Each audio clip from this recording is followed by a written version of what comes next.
சத்தமாக இருக்கும். அது அதை வளர்க்கக்கூடிய விவசாயிக்கு தெரியும். இன்னைக்கு நாய் இருந்தாலும் சரி, நாய் சத்தமிடுவதும் சரி, பூனை சத்தமிடுவதும் சரி, இப்படியாக இருக்கிறது. அதே போலத்தான் இங்கே பறவை இனங்களும் கீசகீஸ் என்று அங்கே பேசுகின்றன. இந்த காலை பொழுதிலே பிரம்ம முகூர்த்தம் என்று சொல்லக்கூடிய இந்த வேளையிலே அந்த பறவை இனங்கள் எல்லாம் எழுந்து விட்டன. பறவை இனங்கள் எழுந்து அங்கே தன்றோடு கலந்து பேசுகின்றன. இந்த ஆனைச்சாத்தான் என்று சொல்லக்கூடிய இந்த பறவைகள், கரிய குயிரினங்கள் இருக்கின்றனவே, குருவி இனங்கள், அவைகளெல்லாம் இங்கே கலந்து பேசுகின்றன. என்ன பேசுது? காலையில் எந்திரிச்ச உடனே என்ன பேசும்? உணவு தேட செல்லுகின்றோம். இங்கே அதனுடைய உற்றார் உறவினர்களை பிரிந்து செல்லுகின்றனவே, தன்னுடைய கணவனை பிரிந்து செல்லுகின்றது, தன்னுடைய இணையை பிரிந்து செல்லுகின்றது, குழந்தைகளை பிரிந்து செல்லுகின்றது. அப்போது இந்த குழந்தைகளெல்லாம் பாதுகாப்பாக இருங்கள், நாங்கள் சென்று வருகின்றோம் என்று பேசுகின்றோம். பாருங்க, அந்த காலத்தில் இந்த மலேசியா, சிங்கப்பூர் அப்படின்னு சொல்லி கப்பலில் பயணிப்பார்கள். கிட்டத்தட்ட 1 வாரம் 10 நாள் கப்பலில் பயணித்து அங்கே போய் சேர்ந்து போய் லெட்ரு போட்டால் தான் மறுபடியும் ஒரு 14 நாள் சென்று தான் இங்கே நமக்கு பதில் போய் சேர்ந்துட்டேன் அப்படின்னு. இன்றைக்கி மாதிரி இன்டர்நெட்டோ அல்லது டெலிஃபோன் வசதியோ இதெல்லாம் இல்லை. அந்த காலத்தில் 1800 இந்த தமிழ்நாட்டிலிருந்து அங்கே கடாரம் என்று சொல்லக்கூடிய நாடுகளுக்கெல்லாம், அந்த மலேசியா, சிங்கப்பூருக்கெல்லாம் போயிருக்கணும். அப்போ அவர்கள் புதுசாக கல்யாணம் பண்ணிட்டு போவான். புதுசாக கல்யாணம் பண்ணவன் ஒரு 2 நாளாக போகணும்னா அன்னைக்கு இரவு முழுவதும் என்ன செய்வான்? அந்த மனைவியோட, குழந்தைகளோட, தன்னுடைய உற்றார் உறவினர்களை அன்னைக்கு பேசிக்கிட்டு இருப்பேன். நாளைக்கு கப்பல், நாளைக்கு போயிருக்கேன், நாகப்பட்டினத்தில் ஏறி அப்படி போயிடணும். அன்னைக்கு எனக்கு தெரிஞ்சு கூட நாகப்பட்டினத்திலிருந்து ரஜூலா என்று சொல்லக்கூடிய ராமேஸ்வரத்தின் முதலாளி அவர், அந்த ரசூலா என்ற கப்பல் அங்கே பினாங்குக்கு செல்லும், கோலாலம்பூருக்கு செல்லும். அப்படி அந்த கப்பல்களிலே செல்லும்போது இவர்களெல்லாம் என்ன செய்வார்கள்? தன்னுடைய பிள்ளைகள் இவர்களையெல்லாம் பிரிந்து செல்லுகின்றோமே, இன்னும் எத்தனை வருஷம் சென்று வருகின்றோமோ என்று தெரியவில்லை, கலந்து பேசுவார்கள். அதை போல இந்த பறவைகளை ஆனைச்சாத்தான் கலந்து பேசுகின்றன, கீசு என்று பேசுகின்றன. நாங்கள் இங்கே இறை தேட செல்லுகின்றோம், நீங்கள் பாதுகாப்பாக இருங்கள் என்று பேசுகின்றன என்று இங்கே ஆண்டாள் சொல்கின்றார். அந்த பேச்சரவம், பேச்சு சத்தம் உங்களுக்கு கேட்கலையா அப்படின்னு இந்த சக தோழியர்களை கேட்கின்றார். ஆண்டாள் அழகாக நாச்சியார் திருமொழியிலே சொல்லுகின்றார். காலை எழுந்திருந்து கரிய குயில் இனங்கள் மாலின் வரவு சொல்லி மருள் பகிர்ந்து பாடுகின்றன என்று சொல்லுகின்றன. மருளுகின்றன, பாடுகின்றன. என்ன பாடுகின்றன? இங்கே காலை எழுந்து அந்த கரிய குருவி இனங்கள், குருவி கணங்கள்னு சொல்லுகின்றன, குருவி கூட்டங்கள், இவைகளெல்லாம் மருண்டு பேசுகின்றன. எதை சொல்லி? இந்த திருமாலுடைய வருகை இருக்கின்றதே எப்போது என்று அங்கே பேசிக்கொண்டிருக்கிறோம். அதைத்தான் இங்கே ஆண்டாள் அழகாக இந்த நாச்சியார் திருமொழியிலே சொல்கிறார். அதையே தான் இங்கே கீசு என்று ஆனைச்சாத்தான் கலந்து பேசுகின்றன. அந்த பேச்செல்லாம் நீ கேட்காமல் ஒரு பேய்ப்பெண்ணை போல, முதல்ல சொன்ன இங்கே கலந்து பேசுகின்றன நங்காய் என்று சொன்னவள் சிறப்பாக சொன்னால், இங்கே பேய்ப்பெண்ணை என்று சொல்கின்றார். பேய்ன்னா என்ன? முதல் பாடலில் சொன்னோம், அதாவது இரவு முழுவதும் விழித்திருக்கும், பகலிலே தூங்கும். அப்படி நீ இன்னைக்கு இரவு முழுவதும் நம்ம சாமி கும்பிடுவோம், அந்த பாவைக்களம் அமைத்து சிறப்பு செய்வோம்லாம் சொல்லிட்டு பகல் முழுவதும் தூங்கிட்டு இருக்கியே, இன்னும் எந்திரிக்கலையே, இந்த பறவை இனங்கள் எல்லாம் எழுந்து விட்டனவே என்று அழகாக சொல்லுகின்றார். அன்னைக்கு இந்த பாண்டிய நாட்டில் ஒரு பெரிய தர்மவான் இருந்தான். தர்மவான்னா அதாவது தர்மம் செய்யக்கூடியவன், உணவிடக்கூடியவன், எப்போதும் அன்னதானம் செய்யக்கூடியவன். அப்படி ஒரு சிறந்த மனிதன் இருந்தான். அவன் ஏதோ ஒரு சின்ன பாவம் செஞ்சிட்டான், ஏதோ ஒரு குற்றம் அவனை அறியாமல் செய்துவிட்டான். இந்த பகவானை வழிபடும் போது அப்படிப்பட்ட குற்றங்கள் எல்லாம் என்னாக மறைந்து போகும். ஆனால் இவன் பகவான் மீது பற்றுக்கொண்டவன் அல்ல. எனவே அந்த சிறிய பாவம் இவன் மறுபிறவியிலே கருங்குருவியாக இந்த ஆனைச்சாத்தானாக பிறக்கின்றான். பார்த்தேன், ஆனைச்சாத்தானாக பிறந்து அப்போ இந்த வலியன் எப்படி இருந்துச்சான்?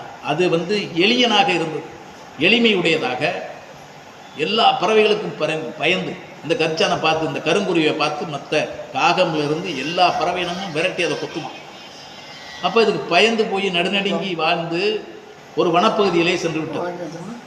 ஒரு தர்மவான் மானுடனாக பிறந்தவன் இங்கே மறுபிறவியிலே இந்த கருச்சானாக கருங்குருவியாக பிறக்கின்றான்.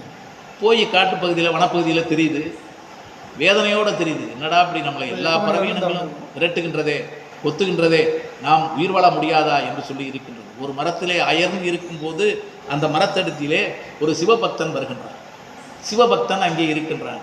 அந்த சிவபக்தனோடு அங்கே பேசுவதற்காக அந்த வழிப்போக்கர்கள் எல்லாம் வருகின்றார்.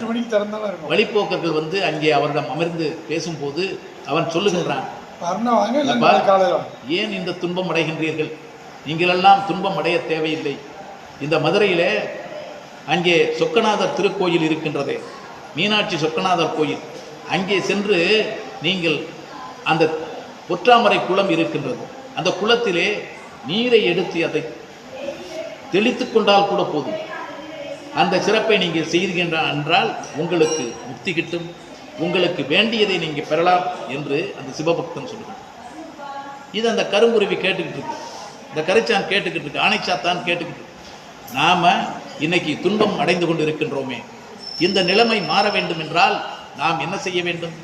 இந்த அங்கே மதுரைக்கு சென்று அந்த மீனாட்சி சொக்கநாதரை வழிபட வேண்டுமே என்று சொல்லி அந்த மீனாட்சி சொக்கநாதர் கோயிலுக்கு செல்கின்றோம்.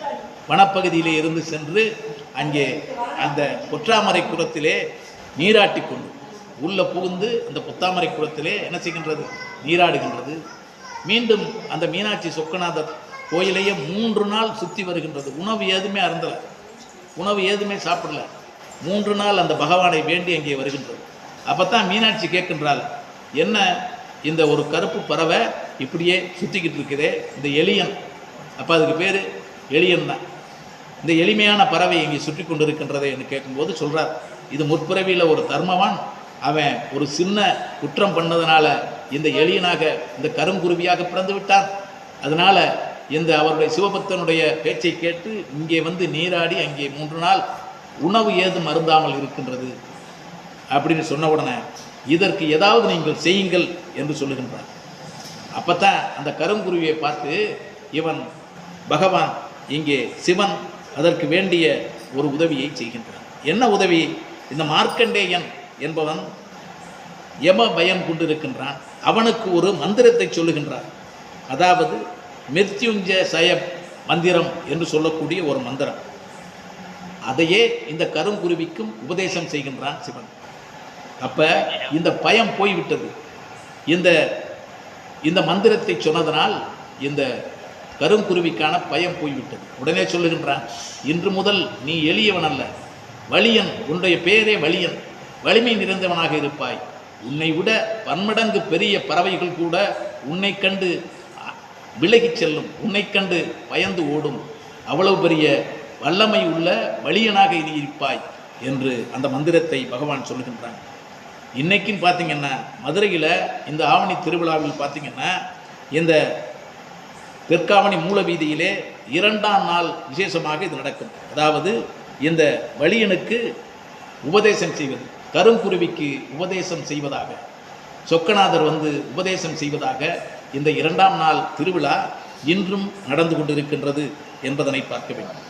அப்படி இந்த கருங்குருவி, இந்த கீசி கீசி என்று சொல்லக்கூடிய யானைச்சாத்தான் இருக்கின்றதே, அதை பார்த்தோமானால் அதனுடைய அழகை இங்கே அழகாக வர்ணிக்கின்றாள் என்று பார்க்கிறோம். அதனால தான் வேறு பறவைகள் எதையும் சொல்லாமல் இந்த ஆனைச்சாத்தானை அழகாக சொல்லுகின்றார். ஆனைச்சாத்தான் இன்னொரு விதத்தில் முக்கியமான ஒன்று. இன்னைக்கு இயற்கையிலேயே இந்த காகமோ மற்ற சிறு பறவைகள் எல்லாம் இந்த ஆனைச்சாத்தான் என்று சொல்லக்கூடிய கருங்குருவி இருக்கின்றதே, அது எங்கே கூடு கட்டி முட்டையிடுதோ அந்த இடத்துல, அந்த சுற்று வட்டாரத்தில் மற்ற பறவைகள் எல்லாம், சிறிய பறவைகள் எல்லாம் தன்னுடைய கூட்டை அமைத்து கொள்ளுமா. இது இயற்கையான நிகழ்வு. எதனால் அமைத்து கொள்ளும் தெரியுமா? இந்த கரிச்சானுக்கு, இந்த கருங்குருவிக்கு மற்ற பறவைகள் எல்லாம் பயந்து ஓடிவிடும். ஒரு காகமோ அல்லது கழுகோ அல்லது வேற பருந்தோ இவைகளை தாக்குவதற்கு இங்கே வராது. அதனால் இந்த கருங்குருவியான இந்த ஆனைச்சாத்தான் இருக்கக்கூடிய இடத்திலே மற்ற பறவைகளும் கூடு கட்டி கொள்ளுமா. எனவேதான் ஆனைச்சாத்தானை இங்கே மிகைமைப்படுத்தி ஆண்டாள் சொல்லுகின்றார். கீசு கீசென்று ஆனைச்சாத்தான் கலந்து பேசுகின்றன. அந்த பேச்சரவம் கேட்கவில்லையா? பேயை போல தூங்கி கொண்டிருக்கின்றாரே என்று சொல்லுகின்றார். அடுத்து சொல்லுகின்றார் பாருங்கள், காசும் பிறப்பும் கலகலப்ப கைபேர்த்து வாசன் அருங்குழல் ஆட்சியர் மத்தினால் ஓசைப்படுத்த தைரவம் கேட்டிடு. சரி, இன்னமும் நீ எந்திரிக்கலை, அணைச்சாத்தான் எழுந்து விட்டது, பறவையினங்கள் எல்லாம் எழுந்து விட்டன, நீ பேய் மாறி தூங்குகின்ற அப்படின்னு சொன்னாலும் கேட்க மாட்டேங்கிற. சரி, உனக்கு அதுதான் இல்லை, வேறொரு உபாயத்தை சொல்லுகின்றோம் கேள். காசும் பிறப்பும் கலகலப்ப கைபேர்த்து, இந்த ஆட்சியர்களெல்லாம் அந்த பகவான் கிருஷ்ணன் பிறந்த அந்த ஆயர்பாடியிலே இந்த யாதவ குல பெண்கள் எல்லாம் என்ன செய்கின்றார்கள்? தயிரை கடைகின்றார்களே. எப்படி கடைகின்றார்கள்? பெரிய பெரிய பானைகளிலே. அன்றைய தினம் பகவான் இந்த வங்கக்கடலை கடைந்த போது ஒரு புறம் தேவர்களும் இன்னொரு புறம் அசுரர்களும் சேர்ந்து இந்த வாசுகியை கயராகவும் இந்த மேருமலையை மத்தாகவும் கொண்டு கடைந்தார்களே, அதை போல பெரிய பெரிய பானைகளிலே ஒரு புறம் ஒரு பெண்ணும் இன்னொரு புறம் இன்னொருத்தியும் ஆக இருவர்களாக கயிறை கொண்டு மத்தை வைத்து கிடைக்கின்றார். அது எப்படி கேட்கின்றது? தொம் தொம் என்று கேட்கின்றதே, அப்படிப்பட்ட சத்தம் கேட்கவில்லையா? அந்த தைரவம் கேட்கவில்லையா? அதோடு மட்டுமில்லை, அந்த யாதவகுல பெண்கள் அணிந்திருக்கின்றார்களே, சரம் சரமாக தாலியை அணிந்திருக்கின்றார்களே, தன் கழுத்துகளிலே ஆபரணங்களை அணிந்திருக்கின்றார்களே, அதனுடைய சத்தம் கேட்கவில்லையா? காசும் பிறப்பும் கலகலப்ப கைபேர், அச்சுத்தாளி ஆமைத்தாளி என்று சொல்வார்கள். இந்த தாளியிலே இந்த சிறிய சிறிய காசுகளாக அங்கே போட்டிருப்பார்கள். அப்படிப்பட்ட ஆபரணங்களை அணிந்திருக்கின்றார்களே, அதனுடைய சத்தம் கேட்கவில்லையா? பேயை போல் தூங்குகின்றாயே என்று சொல்லுகின்றார். காசும் பிறப்பும் கலகலப்ப கைபேர்த்து வாசன் அருங்குழல் ஆட்சியர். அதோடு மட்டுமல்ல, இந்த அவர்களெல்லாம் யார்? வாசம் நிறைந்த தன்னுடைய கூந்தலை பெற்றவர்களாக இருக்கின்றார்கள். வாசம் நிறைந்த அந்த நறுங்குழல் நிறைந்தவர்களாக இருக்கின்றார்களே, அப்படிப்பட்ட இந்த பெண்களெல்லாம் தன்னுடைய ஆபரணங்கள் சலசலக்க கலகலக்க இங்கே கைகளை உயர்த்தி கயிர் கடைகின்றார்களே, அந்த சத்தம் கேட்கவில்லையா என்று சொல்லுகின்றார். முதல்ல கீசு கீசென்று ஆணைச்சாத்தான் பேசுகின்றன என்று சொன்னால் பறவை இனங்கள் பேசுகின்றன. இந்த பெரும்பானாற்றுப்படை என்று சொல்லக்கூடிய ஒரு இந்த 10 பாட்டிலே பெரும்பானாற்றுப்படை என்று ஒன்று இருக்கிறது. இந்த பெரும்பானாற்றுப்படையிலே பாணன் ஒருவன் வழிகாட்டுவதாக, இளந்திரையன் என்று சொல்லக்கூடிய ஒரு மன்னனுடைய நாட்டிற்கு வழிகாட்டுவதாக, அங்கே சென்றால் இந்த பாணர்களுக்கு பொருள் கிடைக்கும். பாணர்கள் என்றால் என்ன? இன்னைக்கு இந்த அரையர்கள் என்று சொல்லக்கூடியவர்கள் கோயில்களிலே இங்கே சேவை செய்து கொண்டிருக்கின்றார்களே, அதை போல இந்த மன்னர்களை புகழ்ந்து பாடக்கூடியவர்கள் பாணர்கள். இவர்கள் இளந்திரையனுடைய நாட்டிற்கு சென்றால் அவர்கள் பயன்பெற முடியும் என்பதற்காக வழிகாட்டுகின்றார். அப்போது சொன்னவன் என்ன சொல்லுகின்றான்? இந்த ஆயர்பாடி குடியைப் போல அந்தணர்கள் குடி இருக்கின்றது, அந்த குடியை நீங்கள் கடந்து செல்ல வேண்டும், அவர்களுடைய குடியிருப்புகளை கடந்து செல்ல வேண்டும். அப்படி சொல்லும்போது வளைவாய் கிள்ளைகள் இருக்கின்றனவே, அவைகளெல்லாம் மறை பாடுகின்றன, மறை வெளியீற்று என்று சொல்லுகின்றான். மறை என்றால் என்ன? இந்த வேதங்கள் படிக்கின்றன. வளைவால் கிள்ளைகள் என்று சொன்னால் இந்த பச்சை கிளிகள் எல்லாம், அவர்கள் வளர்க்கக்கூடிய கிளிகள் எல்லாம் என்ன செய்கின்றன? இந்த மறை என்று சொல்லக்கூடிய வேதங்களை பாடுகின்றன. ஏனென்று கேட்டால் அங்கே இருக்க அந்தணர்கள் எந்தவித குற்றமும் குறையும் இல்லாமல் துன்பம் இல்லாமல் இரவு பகலாக வேதங்களை ஓதிக்கொண்டே இருப்பார்களாம். ஏன்னா அந்த இளந்திரை நாட்டில் யாருக்கும் துன்பம். அது மட்டும் இல்லை, அவங்க வளர்க்கக்கூடிய அந்த பறவைகள் கிளியினங்கள் இருக்கின்றனவே, அவைகளும் வேதம் ஓதுகின்றன என்று சொல்கிறார். அப்போ இந்த பறவைகள் எல்லாம் பேசக்கூடியவனாக இருக்கின்றன என்பதைத்தான் ஆண்டால் அழகாக கீசுகின்றென்று அணைச்சாத்தான் என்று சொல்லுகின்றார்.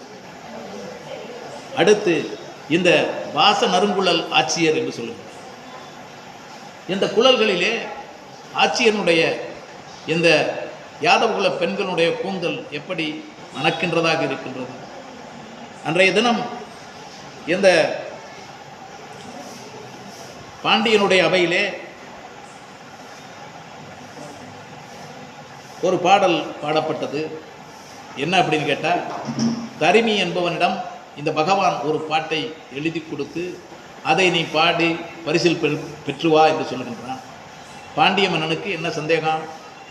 இந்த தன்னுடைய மனைவியான இந்த பாண்டிய இளவரசி அந்த அரசி இருக்கின்றாளே, அந்த அரசியினுடைய கூந்தல் இயற்கையாகவே மனம் உள்ளதா? பெண்களுக்கு கூந்தல் இயற்கையிலே மனம் உள்ளதா இல்லையா என்ற சந்தேகத்தை தெளிவுபடுத்த வேண்டும் என்பதற்காக இங்கே பகவானே எழுதி கொடுக்கின்றார். என்ன பாட்டு? பொங்குதேர் வாழ்க்கை அஞ்சிரை தும்பி காமம் செப்பாது கண்டது முடியுமோ, பயிலியது கிளிய நட்பின் மகிழியல் செறியற்று அறிவை கூந்தலின் அறியவும் உளவே நீ அறியும் பூவே என்று அழகாக சொல்லுங்கள். பொங்குதேர் வாழ்க்கை அஞ்சிரை தும்பி. இந்த அதாவது குறிஞ்சியும் முல்லையும் சேர்ந்த நிலங்கள், குறிஞ்சியை மட்டும் தனியாக சொல்லலை, முல்லையும் தனியாக சொல்லலை. குறிஞ்சி நிலமும் மலையும் மலை சார்ந்த இடமும் அதே போல காடும் காடு சார்ந்த இடமும் இதற்கு இடைப்பட்ட நிலங்கள் என்று இருக்கின்றனவே, அந்த நிலத்தில் பூக்கக்கூடிய மலர்கள் மிகவும் அற்புதமானதாக இருக்கும், மிகவும் வாசனை நிறைந்ததாக இருக்கும். அப்படிப்பட்ட அந்த இடத்திலே இருக்கக்கூடிய அந்த தும்பி இனங்களே, நீங்களெல்லாம் மலர்களை ஒவ்வொன்றாக தாவி இங்கே அதனுடைய வாசனையை நுகர்ந்து தேனை உண்கின்றீர்களே, உண்மையை சொல்லுங்கள். நீங்கள் எதையும் மறைக்க வேண்டாம். நான் உங்களுக்கு வேண்டியவன் அப்படிங்கிறத நீங்கள் நினச்சி மறைக்க வேண்டாம். நீங்கள் இந்த என்னுடைய துணையால் இருக்கின்றாளே, அவளுடைய கூந்தல் எப்படி இருக்கின்றது? இந்த மயில் தொகையை விட செருமையாக இருக்கின்றதே, அப்படிப்பட்ட கூந்தலிலே இருந்து வரக்கூடிய இந்த வாசனை இருக்கின்றதே, அதைவிட ஒரு சிறந்த வாசனையை நீங்கள் இந்த பொங்குதேர் வாழ்க்கை, அதாவது இந்த முல்லை நிலத்திலும் குறிஞ்சி நிலத்திலும் நீங்கள் கண்டிருக்கின்றீர்களா? இதைவிட பெரிய வாசனை அங்கே உங்களுக்கு தெரியுமா என்று தும்பி இனங்களை கேட்பது போல இருக்கும். இதிலிருந்து சொல்ல வரும் கருத்து என்ன? பெண்களுக்கு இயற்கையிலேயே கூந்தல் மனம் நிறைந்ததாக இருக்கின்றது என்று சொல்லுகின்றார். ஆனால் அந்த பாண்டிய அவையிலே இருந்த நக்கீரர் அதை இருக்கின்றார். இது பொருளில் குற்றம் இருக்கின்றது, இயற்கையில் இந்த கூந்தலுக்கு மனம் இல்லை என்று சொல்லுகின்றார். தேவலோக பெண்களுக்கும் இல்லையா என்று பகவான் கேட்கின்றார். இல்லை, அன்றோடு நீ வணங்கக்கூடிய இந்த சிவபெருமான் வலப்புறத்திலே இருக்கின்றாளே, அந்த தேவிக்கும் இது இல்லையா, சிவகாமி தாயாருக்கும் இல்லையா என்று கேட்கின்றார். இல்லை, யாருக்கு இருந்தாலும் இயற்கையில் மனம் இல்லை என்று சொன்னவுடன் அங்கே தன்னுடைய நெற்றிக்கண்ணை திறந்து எரிப்பதாக வரலாறு. அதைத்தான் இங்கே ஆண்டாலும் வாச நறுங்குழல் ஆட்சி என்று சொல்லுவாங்க. பாருங்க, அங்கே வேணா வாசம் இல்லாமல் இருந்திருக்கலாம். ஆனால் இந்த யாயர் குலத்திலே பிறந்த அந்த யாதவ குல பெண்கள், பகவான் மீது பற்றுக்கொண்ட பெண்களுக்கெல்லாம் என்ன இருக்கின்றது? உண்மையிலேயே வாசம் நிறைந்ததாக இருக்கின்றது. ஆண்டாளை சொல்லும்போது என்ன, அதாவது நடை உடை பாவனை, நடையும் உடையும் பாவனையும் மாறிவிட்டது, ஒன்றுமில்லை ஆண்டாளே இடைச்சியாக மாறிவிட்டால் என்று சொல்வார்கள். அப்படி இடைச்சியாக மாறியே இந்த 30 பாசுரங்களை நமக்கு படைத்திருக்கின்றன. அப்படி இருக்கும்போது அங்கே இருந்த அந்த யாயர்குல பெண்களுடைய கூந்தல் எப்படி இருக்கின்றது? இங்கே நெய்யும் தயிரும் மணக்கக்கூடியதாக, அது இயற்கையிலேயே அப்படி வந்துடும். அதைத்தான் ஆண்டாள் இங்கே சொல்லுகின்றார். வாச நறுங்குழல். அப்படிப்பட்ட அந்த ஆட்சியர்கள் மத்தினால் தயிரரவத்தை செய்கின்றார்களே, தயிர் கடைந்து கொண்டிருக்கின்றார்களே, அந்த தயிரரவம் உனக்கு கேட்கவில்லையா? காசும் பிறப்பும் கலகலப்ப கைபேர்த்து வாசன் அருங்குழல் ஆட்சியர் மத்தினால் ஓசைப்படுத்த தயிரரவம் கேட்டிலையோ? நாயக பெண்பில்லாய், நீ யாரு? இங்கே நடுநாயகமாக இருந்து எங்களை பகவானிடம் அழைத்து செல்லக்கூடியவள் என்று சொன்னாயே. நேற்றைய தினம் நாம் இரவில் பேசும்போது என்ன சொன்னாய்? நானே உங்களை அந்த பகவானை வழிபடுவதற்கு அழைத்து செல்வேன். அங்கே ஆயர்பாடியிலே அன்றைய தினம் பாவைக்களம் அமைத்து சென்றார்களே, அதை போல நாமும் பாவைக்களம் அமைத்து நடுநாயகமாக முன்னின்று தலைவியைப் போல் எங்களை அழைத்து சொல்வோம் என்று சொன்னாயே. நாயக பெண் பிள்ளாய், இங்கே யாரை பாடப்போகிறோம்? பகவானையும் நாராயணனையும் தானே பாடப்போகிறோம். நாராயணமூர்த்தி கேசவனை பாடவும் நீ ஒருவேளை நீ தூங்குவது போல் பாவசனை செய்து கொண்டு நாராயணன் மூர்த்தி கேசவனை பாடவும் நீ கேட்டுக்கிட்டே தூங்குறது மாதிரி நடிக்கிறியா? எழுந்திரு பெண்ணே என்று சொல்லுகின்றார். நாராயணன் மூர்த்தி, அந்த மூலப்பொருளான ஆதியும் அந்தமுமான நாராயணன் இருக்கின்றானே, பரத்துவத்திலே இருந்து அந்த பிரம்மனை படைத்தவனாக இருக்கின்றானே. பிரம்மன் தான் உலகத்தை படைத்தது, உலகத்தில் உள்ள உயிரினங்களை படைத்தது. இந்த பிரம்மனை படைத்தவனே நாராயணன். அப்படிப்பட்ட நாராயணனை நாம் பாடப்போகின்றோமே, அது பாட நீ இங்கே கேட்டுக்கொண்டு தூங்குகின்றாயா? கேசவனை பாடவும் கேட்டே கிடைத்தியோ? இந்த கேசவன் என்றால் யார்? அந்த அன்னைக்கு இந்த கேசி வடிவிலே, குதிரை வடிவிலே வந்த அந்த அரக்கனை வாயை பிளந்து கொன்றவன் அல்லவா? கேசியை கொன்று கேசவன் என்ற பெயர் எடுத்தவன் அல்லவா? இந்த 1000 நாமங்களிலே கேசவன் என்பதும் ஒரு நாமம். நாராயணன் துவங்கி அத்தனையும் இங்கே கேசவன் என்பதும் பகவானுடைய இந்த 1000 நாமங்களிலே ஒன்று. கேசி என்ற அந்த குதிரையை, அதனுடைய வாயை பிளந்து அதை கொன்றதால், அந்த அசுரனுடைய உயிரை மாய்த்ததால் இந்த கேசவன் என்ற பெயர் வந்தது. அப்படிப்பட்ட அந்த நாராயணன் மூர்த்தி கேசவனையும் பாடுகின்றோமே, அதை கேட்டுக்கொண்டு நீ துயில்ந்து கொண்டிருக்கின்றாய பெண்ணே, நீ எப்படிப்பட்டவள்?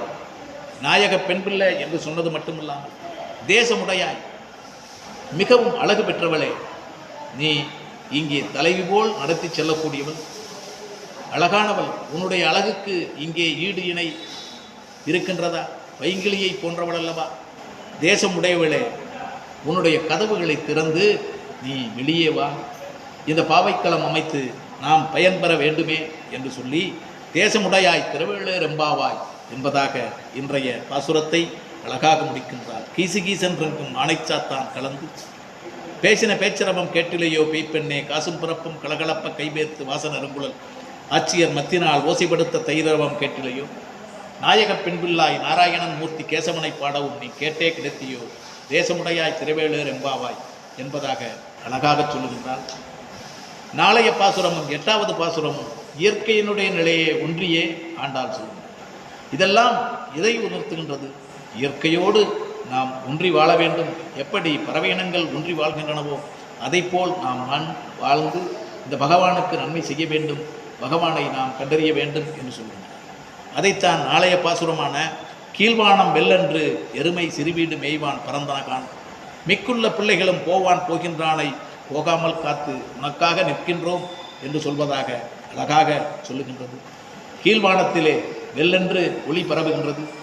கீழ்வானத்திலே உதயசூரியன் வருவதற்கு முன்னாலே எழக்கூடியது அந்த நட்சத்திரங்கள்.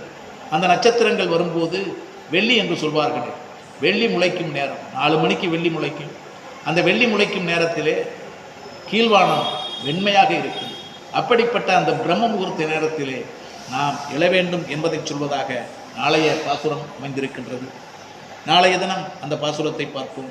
மீண்டும் ஆண்டாளுடைய திருவடிகளை போற்றி, திருவாடிப்புறத்தில் ஜெகத்துதித்தால் வாழியே, திருப்பாவை 30 செப்பினால் வாழியே, பெரியாழ்வார் பெற்றெடுத்த பெண்பிள்ளாய் வாழியே, பெரும்புதூர் மாமுனிக்கு பின்னானால் வாழியே, 143 உரைத்தால் வாழியே, உயர் அரங்கற்கே கன்னி யுகந்தளித்தால் வாழியே, மறுவாரும் திருமள்ளி வளநாடி வாழியே, வன்புதுவை நகர்கோதை மலர்ப்பதங்கள் வாழியே வாழியே என்று சொல்லி ஆண்டாளுடைய அடியை தொட்டு வணங்கி இன்றைய திருப்பாவை உரைகளை இனிதே நிறைவு செய்வோம். நன்றி, வணக்கம்.